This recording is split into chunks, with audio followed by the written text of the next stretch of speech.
Part 1. The Declaration. The year was 2347, and humanity believed it finally found its place among the stars. For 30 years, humans had been part of the galactic community. They had built colonies on distant worlds, traded with alien species, and celebrated their acceptance into the Velthari hegemony. Children grew up dreaming of alien friends and adventures beyond the solar system. Politicians spoke of a bright future, where humanity would stand as equals with the great civilizations of the galaxy. They were all fools. Commander Daniel Hayes stood on the bridge of the colony ship Endurance, watching the blue-green world of Kepler 442b rotate slowly beneath him. The colony there held 50,000 humans, farmers and scientists and families, who had traveled years to build a new home. He had spent a decade protecting them, and he was proud of what they had accomplished. His communications officer, a young woman named Lisa Grant, suddenly went pale. Her hands trembled as she adjusted her headset. "Sir," she whispered, "you need to see this." She put the transmission on the main screen. The face of High Admiral WrathHFY filled the display. He was a tall creature with gray skin and 4 eyes that showed no warmth, no mercy, no hint of anything humans might call compassion. "To all species of the hegemony," the Admiral announced, "the evaluation of the human species is complete. By unanimous decision of the Galactic Council, humans have been classified as Category 7, a servant species. Effective immediately, all human colonies are designated as labor facilities. All human citizens are now property of the hegemony. Resistance will result in immediate termination." Daniel felt his blood turn to ice. Around him, his crew stood frozen in shock and horror.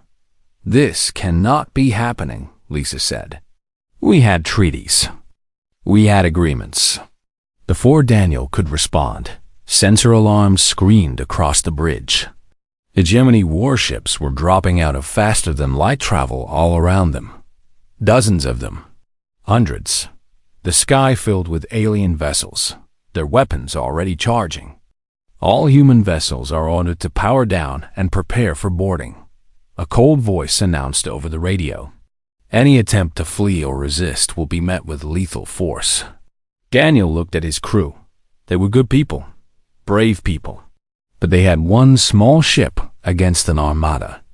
He made the hardest decision of his life.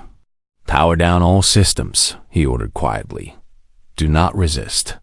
Across the galaxy, the same scene played out on every human world. The hegemony had planned this for decades. They had studied human weaknesses, mapped every colony, positioned their fleets in secret. The attack was perfectly coordinated, and humanity never had a chance on Earth. Secretary General Amanda Price watched alien soldiers march through the streets of New York. Their plasma rifles could vaporize a human in seconds. Their armor laughed at bullets. When military forces tried to fight back, the aliens simply called down fire from orbit. Washington burned. Moscow burned. Beijing burned. Within 12 hours, every major military base on Earth was destroyed. Nuclear missiles were shot down before they could reach their targets. Fighter jets were swatted from the sky like insects. The combined military might of humanity, everything they had built over centuries, was crushed in less than a day. Amanda addressed the United Nations one final time from a bunker beneath Geneva. Her face was streaked with tears, but her voice was steady. "To all humans," she said, "I am ordering a complete surrender. Further resistance will only lead to more death. Please, for the sake of our children, do not fight." She was executed 3 days later for crimes against the hegemony. Her crime was asking the aliens to treat humans with dignity. In the weeks that followed, the true horror began. Families were separated. Children were taken to conditioning centers where they would be taught to serve. Workers were shipped to distant worlds to labor in mines and factories. The old and the sick, anyone deemed unproductive, simply disappeared. The aliens had done this before. They had conquered dozens of species throughout their long history. Some had been warriors. Some had been geniuses. All of them had eventually accepted their place as servants. The hegemony expected humans to do the same. High Admiral WrathHFY toured the conquered Earth and found it satisfying. The humans were already showing signs of submission. They worked when told. They obeyed orders. They kept their eyes down and their mouths shut. Within a generation, they would forget they had ever been free. He visited a processing center in what had once been Chicago. Thousands of humans waited in lines, their heads shaved, their bodies marked with identification codes. Guards pushed them along with electric prods. None of them fought back. A successful conquest, Zorath remarked to his aide. Cleaner than most. These creatures are weaker than I expected. His aide, a younger officer named Thren, nodded in agreement. They seem almost eager to submit, Admiral. Our projections suggest full pacification within 5 years. Zorath smiled, a thin and cruel expression. Excellent. Their homeworld will make a fine agricultural center. Strong gravity produces strong workers. What the Admiral did not see were the eyes watching him from the crowd. Human eyes filled with something the hegemony had never learned to recognize. It was not submission. It was not fear. It was patience. A man named Nathan Cole stood in one of those lines. He had been a Marine before the conquest, trained to fight and kill. When the aliens came, he had wanted to resist. He had wanted to die fighting. But his wife had begged him to survive, to stay alive for their daughter, a small girl of 6 years old, who clutched his hand and tried not to cry.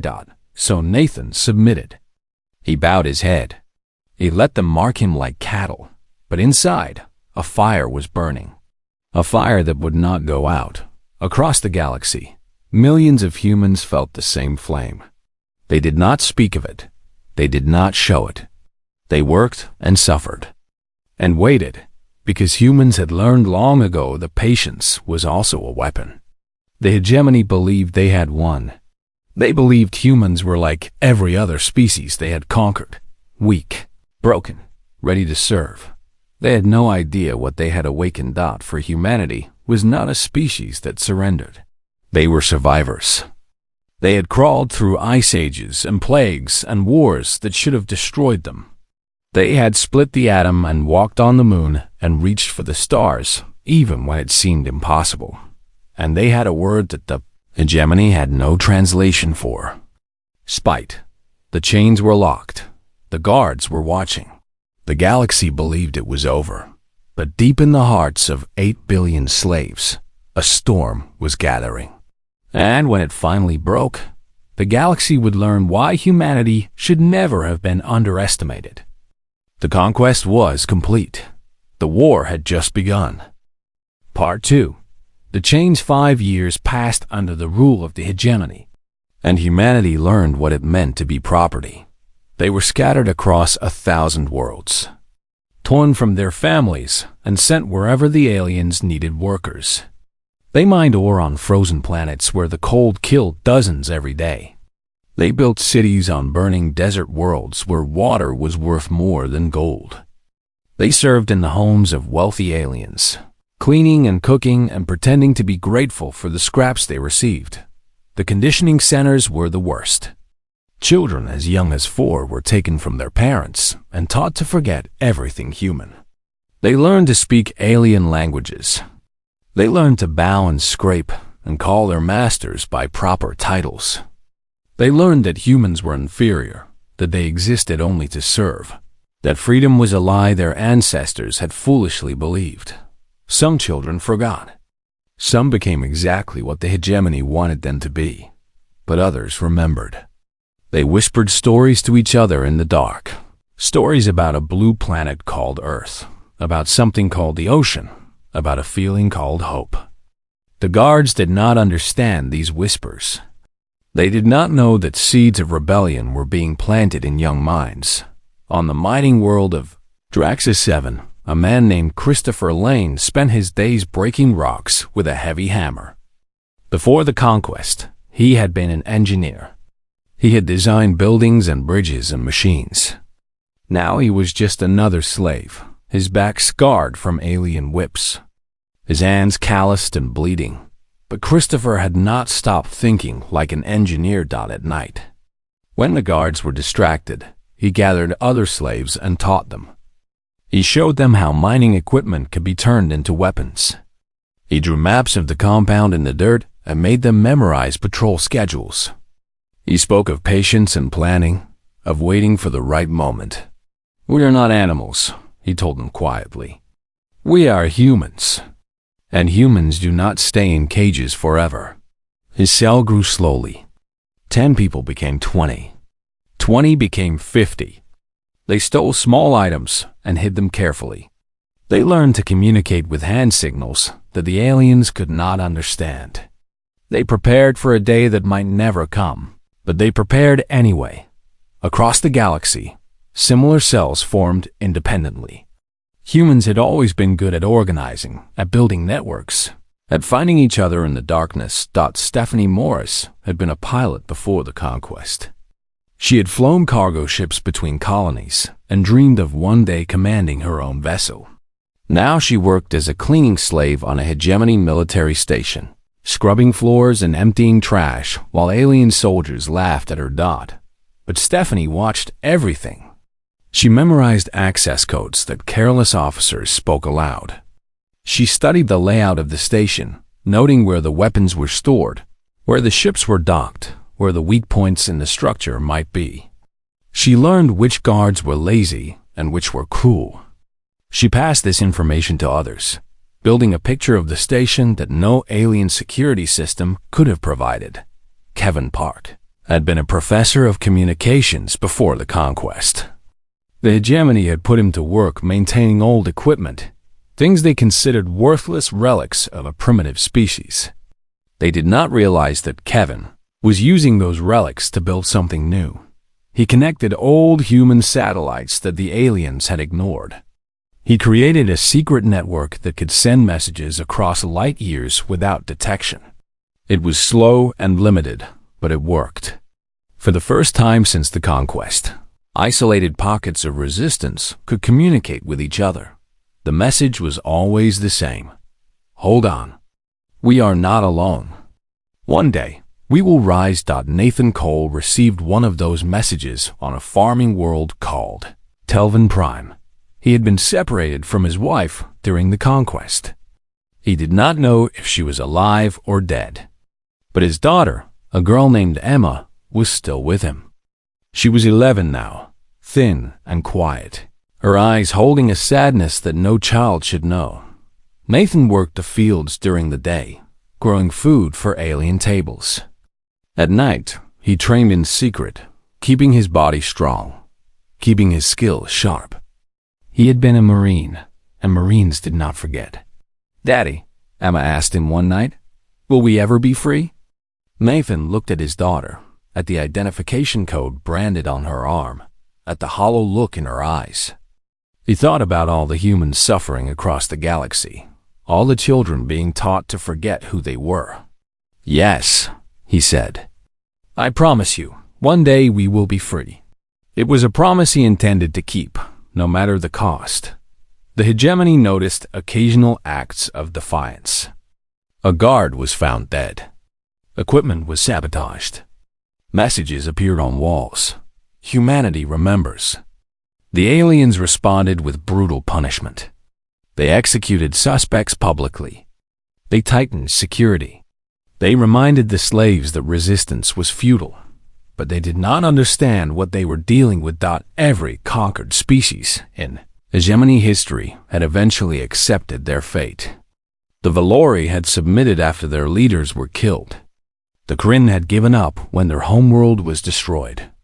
The Melisari had simply lost the will to fight. Humans were different. The more the hegemony punished them, the angrier they became. The more they suffered, the stronger their hatred grew. They did not break under pressure. They sharpened. High Admiral WrathHFY reviewed reports of the minor rebellions and dismissed them as expected behavior. All newly conquered species resisted at first. It was natural. Within another generation, the humans would be properly pacified. His eighth friend agreed. Our conditioning programs are showing excellent results, Admiral. The younger humans are already forgetting their primitive culture. Zorath nodded with satisfaction. Continue the standard protocols. These creatures will serve the hegemony well once they accept their place. He could not have been more wrong. In the conditioning centers, children who pretended to be broken whispered the old stories every night. On the mining worlds, slaves counted guards and stockpiled weapons. On military stations, cleaners and servants memorized secrets that would one day bring empires down. The galaxy saw only obedient workers, heads bowed. Spirits crushed. The galaxy did not see the hatred burning behind human eyes. The galaxy did not see the networks growing, the plans forming, the anger building toward an explosion that would shake the stars. 5 years of chains. 5 years of suffering. 5 years of patient, silent rage. The hegemony believed they had all the time in the world. They believed humans would eventually forget. They were about to learn that humanity never forgets, and humanity never forgives. Part 3. The Spark. The breaking point came on a cold morning on Telvin Prime. Overseer Varth was a cruel creature, even by hegemony standards. He enjoyed watching humans suffer. He punished slaves for looking at him wrong.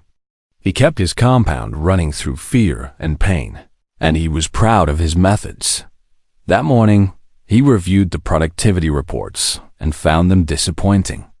The harvest was behind schedule. The quotas were not being met. Someone had to be blamed. His solution was simple and terrible. He would eliminate the weakest workers. They were a drain on resources anyway. Their removal would serve as motivation for the others. He ordered his guards to gather every child under 12 who showed signs of illness or weakness.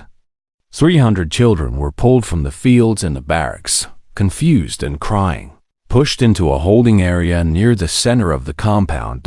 Emma Cole was among them. She was 11 years old, small for her age, and she had been sick with a fever for days. The guards grabbed her from her bed while her father was working in the distant fields.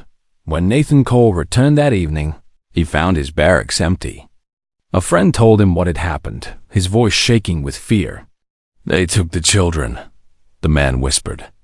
"They are going to execute them at dawn. Vareth says they are unproductive." Nathan felt something break inside him. For 5 years, he had waited. He had been patient. He had told himself that the right moment would come, that rushing would only lead to failure. But his daughter was going to die at sunrise. And patience no longer mattered. Nathan had spent his whole life pretending to be broken. He walked with slumped shoulders and kept his eyes down. The guards thought he was just another defeated slave. They had no idea that he was a Marine who had been training every night for 5 years. He moved through the compound like a ghost. The first guard died before he could make a sound, Nathan's hands crushing his throat. The second died just as quietly. His neck snapped with brutal efficiency. Nathan took their weapons and kept moving. By the time he reached the holding area, alarms were starting to sound. But Nathan did not care anymore. He kicked open the door and found 4 guards standing over 300 terrified children. The guards turned, raising their weapons. Nathan was faster. The first guard fell with a plasma bolt through his chest. The second took 2 shots before he hit the ground. The third managed to fire once, the blast scorching Nathan's arm before Nathan put him down. The fourth tried to run and died with a shot in his back. Nathan stood in the doorway, breathing hard, his arm burning with pain. 300 children stared at him with wide eyes. "Emma," he called out. "Where is Emma?" A small figure pushed through the crowd and ran into his arms. Nathan held his daughter tight, feeling her thin body shake with sobs. "Daddy," she cried. "I knew you would come. "I will always come for you," Nathan said. Always. The alarms were screaming now. Guards were running toward the holding area. Nathan knew he could not escape with 300 children. He knew this was probably the end, but he did not have to fight alone. Throughout the compound, other slaves heard the alarms and saw the guards rushing past. They heard whispers spreading like wildfire. Someone was fighting back. Someone had killed guards to save the children. Years of anger and hatred exploded in a single moment. Humans grabbed farming tools and rocks, and anything they could use as weapons. They attacked guards from behind. They pulled aliens from their vehicles and beat them to death. They fought with their bare hands, with their teeth, with nothing but raw human fury. WrathHFY watched from his command center as his compound descended into chaos. He screamed orders, but his guards were overwhelmed. There were too many humans and not enough soldiers. "Call for reinforcements," he demanded. "Burn them all. I want every human in this compound dead." But before reinforcements could arrive, something unexpected happened. Kevin Park's communication network carried footage of the uprising across the galaxy. Humans on other worlds saw their people fighting back. They saw guards dying. They saw slaves standing tall with weapons in their hands. They saw that the hegemony could bleed. Within hours, rebellions erupted on dozens of planets. The spark that Nathan Cole had ignited spread faster than anyone could have imagined. On Draxis 7, Christopher Lane gave the order his cell had been waiting 5 years to hear. The slaves rose up with weapons made from mining equipment. Heavy drilling machines became battering rams. Explosive charges meant for rock became bombs. The garrison was destroyed in a single night. On the military station where Stephanie Morris worked, she finally used all the information she had gathered. She led a group of slaves to the weapons storage, armed them, and attacked the command center. The station fell into human hands within hours. Stephanie did not survive. She was killed while fighting her way to the docking bay. But before she died, she managed to crash a stolen cruiser into the station's main reactor, triggering an explosion that destroyed half the hegemony fleet in the sector. Her last words, broadcast across every frequency, were simple: "For Earth." The hegemony responded with overwhelming force. They burned rebellious colonies from orbit. They executed thousands of slaves. They made examples that were meant to terrify the survivors into submission. It did not work. For every human they killed, 10 more joined the rebellion. The sight of friends and family dying did not break human spirits. It made them harder. It made them colder. It made them more determined than ever. High Admiral WrathHFY watched the spreading chaos with growing disbelief. This was not supposed to happen. Conquered species did not behave this way. They were supposed to surrender when faced with superior force. "Why do they keep fighting?" he demanded. "We have killed millions of them. Why do they not submit?" His aide Thren had no answer. The hegemony's entire history had not prepared them for an enemy that would rather die than kneel. On Telvin Prime, Nathan Cole led the survivors of his uprising into the wilderness. 300 children and 2,000 adults, armed with stolen weapons and burning with purpose. The rebellion had begun, and nothing in the galaxy could stop it now.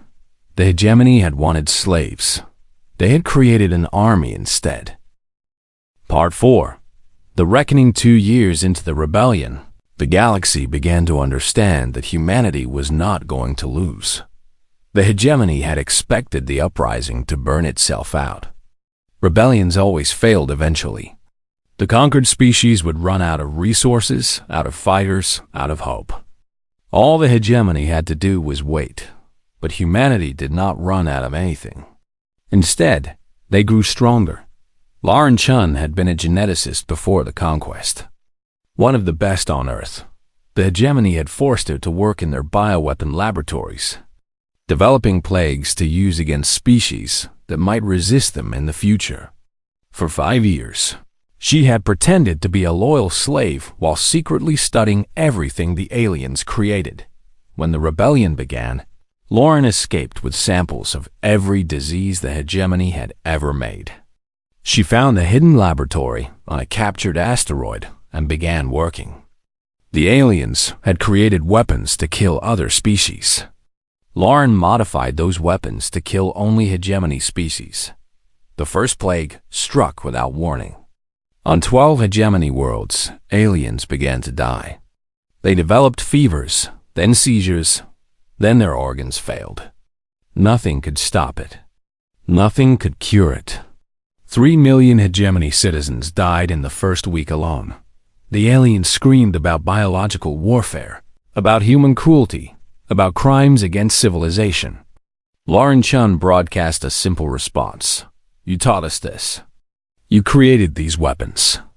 We simply learned from our masters. The hegemony had never faced an enemy willing to use their own tactics against them. They did not know how to respond. Commander Daniel Hayes had spent the first years of the rebellion hiding in the asteroid belts with the scattered remnants of the human fleet. His ships were old and damaged. His crews were exhausted. But they had not been idle. For 2 years, they had captured hegemony vessels and studied their technology. Human engineers had learned to understand alien systems, then improved them. They built weapons the hegemony had never imagined. They modified their ships to be faster and more deadly. When Daniel finally emerged from hiding, he commanded a fleet of 47 ships. They were still outnumbered by the hegemony armada, but they were no longer helpless. The Battle of Nexus Station would be remembered for centuries. Nexus Station was the central command hub for the entire hegemony military. It was protected by 200 warships and defenses that were supposed to be unbreakable. High Admiral WrathHFY commanded the defense personally, confident that the human attack would be easily crushed. He was wrong. Daniel Hayes knew he could not win a direct battle. Instead, he used tactics the hegemony had never seen. His ships appeared from nowhere, struck hard, and vanished before the aliens could respond. They attacked supply lines. They destroyed communication relays. They created chaos and confusion.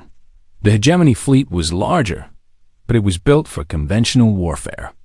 The humans fought like ghosts, appearing and disappearing, striking at weak points, never giving the enemy a target to hit. The battle lasted 3 days. By the end, half the hegemony fleet was destroyed or disabled. Nexus Station was crippled, its defenses shattered, its command structure in ruins. Daniel Hayes looked at his tactical display and saw that only 5 of his ships remained. The hegemony flagship was still fighting, still dangerous. WrathHFY was still alive. Daniel made his final decision. All ships, he ordered, withdraw to safe distance. I am going to finish this. His crew understood what he meant. Some of them cried. All of them saluted. Daniel aimed his damaged ship directly at the hegemony flagship and accelerated to maximum speed. WrathHFY saw him coming, but there was nothing he could do. The human ship hit the flagship like a missile, tearing through its hull and triggering a chain reaction that destroyed both vessels. High Admiral WrathHFY, the architect of humanity's enslavement, died in fire and darkness. And somewhere in that fire, Daniel Hayes smiled. On the ground, the war continued with equal fury. Nathan Cole had become a legend. The man who had started the rebellion with nothing but his bare hands now commanded an army of former slaves. He struck at hegemony installations without warning, destroyed military targets, and vanished into the wilderness before reinforcements could arrive. The aliens put a bounty on his head worth more than entire planets. Nathan responded by assassinating 3 sector governors in a single week. He left a message at each site. You cannot buy what you cannot catch. The other species of the galaxy watched the war with growing amazement. The hegemony had ruled for 10,000 years. They had never lost a war. They had never faced a species that could match their cruelty and determination. Some species began secretly helping the humans. They smuggled weapons and supplies. They shared information about hegemony weaknesses. They saw which way the wind was blowing and wanted to be on the winning side. General Megan Torres had emerged as the leader of the United Human Military. She was a brilliant strategist who had spent years building an army from scattered resistance cells. Under her command, humans stopped fighting as isolated groups and began coordinating across the galaxy. She launched the final campaign with a simple message. We are going to the hegemony homeworld. We are going to end this. The alien government sent a surrender request, offering to free all human slaves and pay reparations. General Torres read it carefully. Then she ordered her ships to continue their advance. They want to negotiate now, she said to her officers. They want mercy now. Where was their mercy when they branded our children? Where was their mercy when they worked our people to death? No, we are not negotiating. We are not showing mercy. We are finishing what they started. The hegemony homeworld was one of the most beautiful planets in the galaxy. It had been the center of their civilization for thousands of years. Its cities held billions of aliens who had lived in comfort while human slaves suffered. Human ships entered orbit and began their bombardment. The hegemony begged for peace. They offered everything they had. General Torres gave one final response. You declared us slaves. You took everything from us. Now we are taking everything from you. The bombardment continued for 6 months. When it was over, the hegemony homeworld was a burned and broken ruin. Their government had fallen. Their military was destroyed. Their empire was collapsing. Humanity had won, but the cost had been terrible. Billions of humans had died in the rebellion. Daniel Hayes was gone. Stephanie Morris was gone. Countless others who would never see the victory they had fought for were gone. The survivors did not celebrate. They simply looked at the burning world below them and knew that the galaxy would never threaten humanity again. The hegemony had made humanity slaves. Humanity had made the hegemony pay. Part 5. The aftermath. The war ended, but the galaxy would never be the same. General Megan Torres stood in the ruins of the Galactic Council chambers, surrounded by delegates from 100 different species. The building had once been a symbol of hegemony power. Now it was a burned shell, its walls blackened by fire. Its great dome collapsed into rubble. The alien delegates watched her with a mixture of fear and respect. They had seen what humans could do when pushed too far. They had watched the most powerful empire in galactic history fall to a species that had been classified as primitive laborers. General Torres activated a transmission that would reach every corner of known space. Her voice was calm and steady, the voice of someone who had fought through hell and emerged on the other side. To all species of the galaxy, she said, the hegemony is finished. Their empire is destroyed. Their leaders are dead or awaiting trial. The era of slavery and conquest is over. She paused, letting her words sink in. Humanity was declared slaves 7 years ago. We were told we were inferior. We were told we would serve our masters until the end of time. We were branded and beaten and worked to death on 1,000 worlds. Her voice hardened.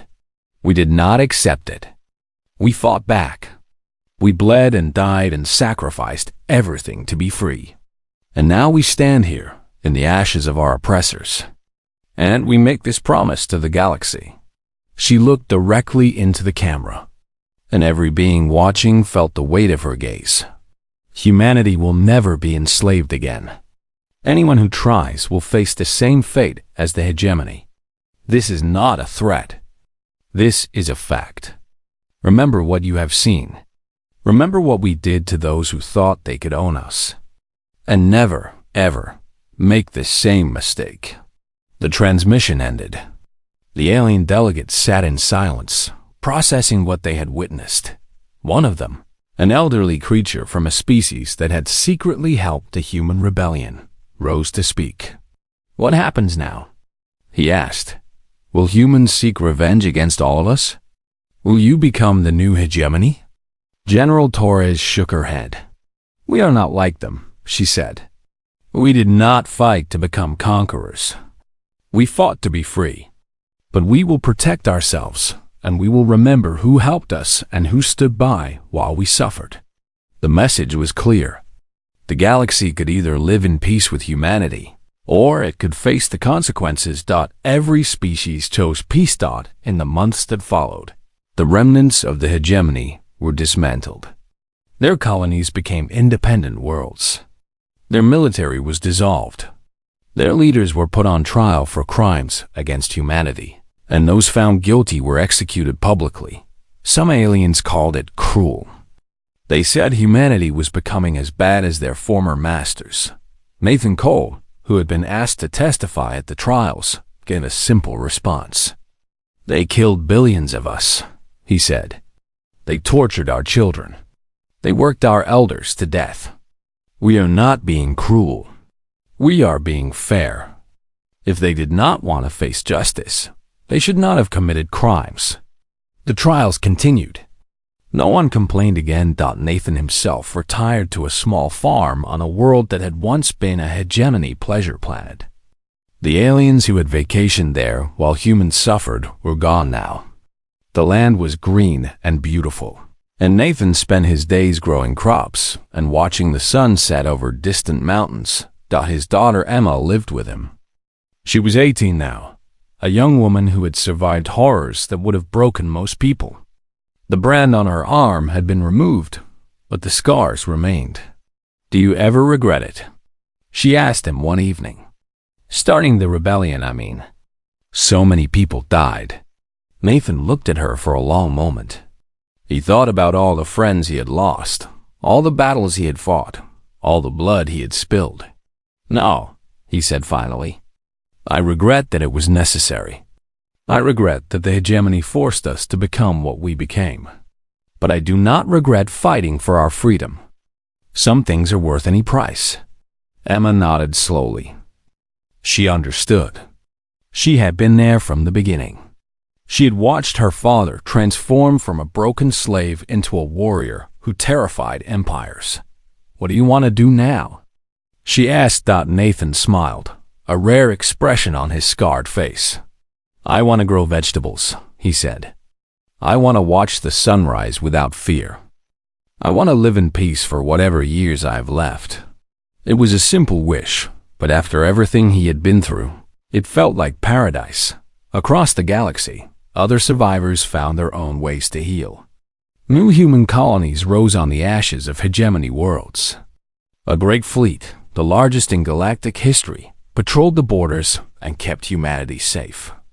The children who had been taken to conditioning centers were returned to their families and taught to remember who they truly were. Ambassador Ryan Mitchell, one of the few human diplomats who had survived the conquest, established a new galactic alliance.